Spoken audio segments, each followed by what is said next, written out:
and welcome to the good news. We are so excited and delighted that you have tuned into the very latest and next episode of the good news. And where do we start? Let's start with Ray Rice. 2-7. Yep.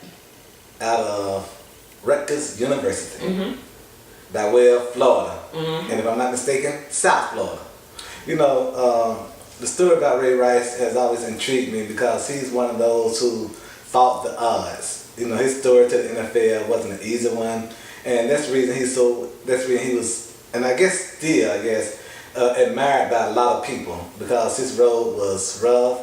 He came through against a lot of odds, and to see what has happened to him now, you know, though the situation can't justify it and can't make excuses for it, but you don't like seeing that happen to somebody who worked so hard to get to where he is, and especially knowing how hard he's actually worked to get there. But things happen, and we're talking about it in the news today. You know, I think it's interesting that you bring up the challenges that he had and the way that he was raised and his upbringing and all those things that kind of make us who we are. And I think we forget that once we get to that goal that we work so hard for to attain, that if you were broken when you got there, you're still broken. There needs to be some repair that happens once you get to where you've been striving for.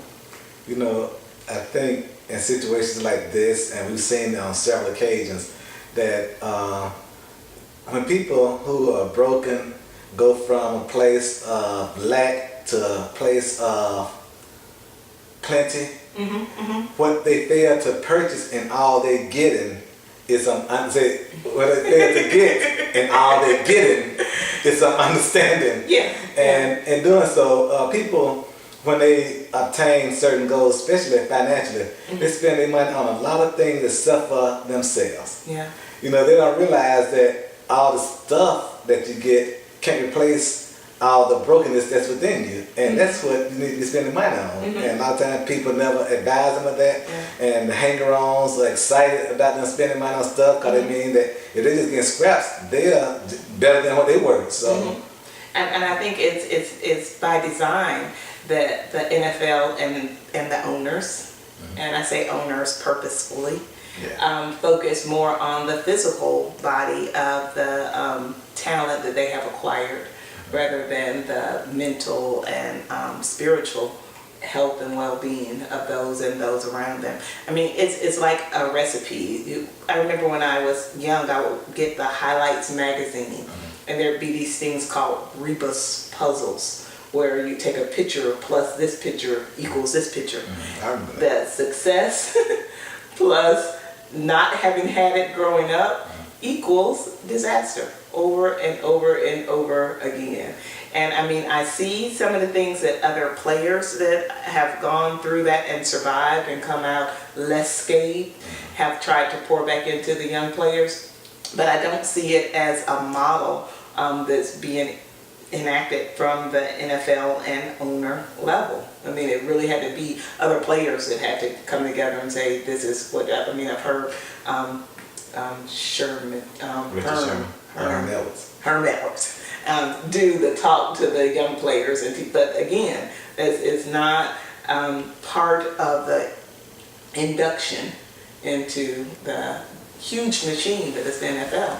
You know, with the exception of maybe our military, the NFL or maybe college football in particular, is one of the few places that you get to turn aggression on and use it for an extended period of time, and it's okay. Yeah. And with military, they have debriefing programs to when you come back, I'm not sure how successful it is, but at least they have a debriefing program. In the NFL and college and high school sports, most stuff happens during off season because I don't think there's a proper debriefing program for them. You know, you've been out there hitting and all of a sudden getting hit. And all of a sudden you don't have that aggression and that drive going on. Eventually, you know, if you're so used to doing it, it's got to go somewhere. And unfortunately, it goes to a lot of wrong places in situations like this. So what do I do as a viewer, as a recipient, a consumer of this information, this tape this knowledge of how the NFL has handled the investigations and the punishment.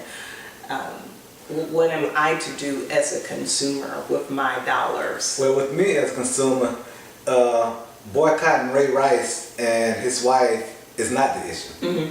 The bigger issue is the perpetrator that allows stuff like this to go on. In any organization, in any leadership, usually the head is responsible for everything, no matter what's going on. And to me, I think the head should be responsible. If it was in another situation, the head get held responsible. So I think the way the head has been lashing out discipline to those who have broken rules, the head should receive the same discipline, if not more. So my thing is, we should have a protest against the league, But I don't know what form of protest. Do it mean we ask for refunds of our season tickets? If we boycott the TV stations? I don't know that solution. But I think we should hold, and I'm not saying that the head has to be cut off or be fired, but the head should be held responsible. And the head should know that I'm responsible, this is what needs to happen to me. Should be willing to take responsibility that those who oversee the head, which is be the other owners, whatever discipline they allow for them, because they hired the head to be the head. So the owner should say, okay, you have acted in a way that has brought on some discredibility to our organization. We need to sanction you, remove you, discipline you or something. I think as consumers, we have some responsibility.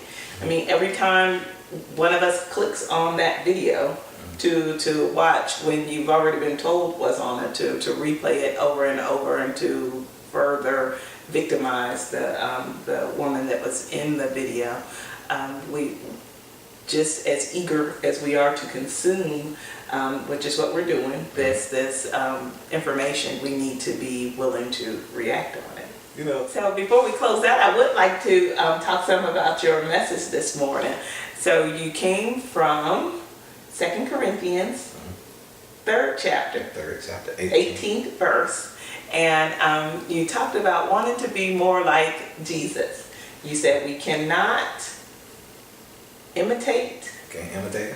No matter how much determination we have, we can't do it. We can look like him, but we can't be him. We can't do it by eliminating things. Can't eliminate our sins. We can only do it by receiving him and retaining what it is that he teaches us and would have us to be. And there's one more R. It must be reflected back. We must reflect. We have to go out and show what it is that the Jesus in us.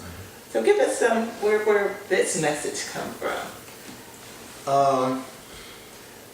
I guess we're in a society of everybody wanting to be like somebody. And say that'll be part 2 to the series of it. It's a series, but we have a society that people want to look like certain people. I see so many want to be Beyonce's walking around town. Yeah. I see so many want to be Jay-Z's walking around town.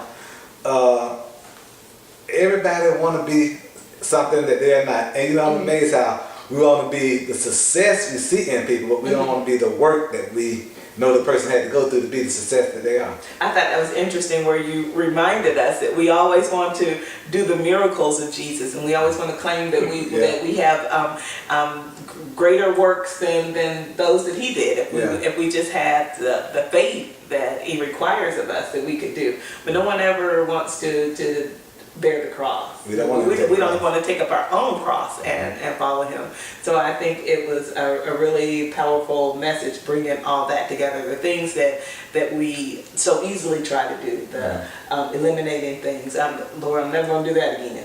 The imitating, so we will call people out and judge them and act like Jesus, and then even when we turn around, we get determined and we focus on the things that you're not doing or the things that you will do, something always gets missed. So that all of those things really just take us further away from being what Christ would have us to be. And I use the image of a mirror because how when you look at a mirror is really looking at you also. But you don't see the mirror looking at you, you just only see your image in the mirror.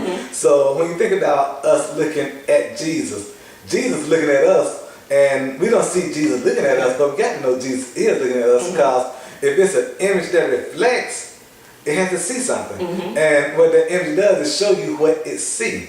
So when we look at the mirror and the mirror show us what it sees, when we look at Jesus showing us what we see, and oftentimes we find defects in us when we look in the mirror.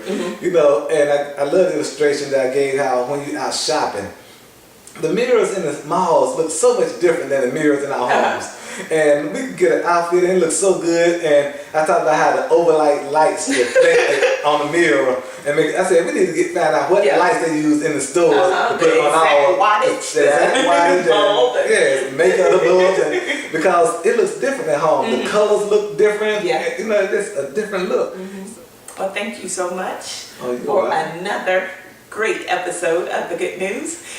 Just inspiring things for this season 3 of The Good News. You know, and I know we're trying to close, but I would be remiss if I didn't talk about God's great healing power on why we didn't broadcast last week.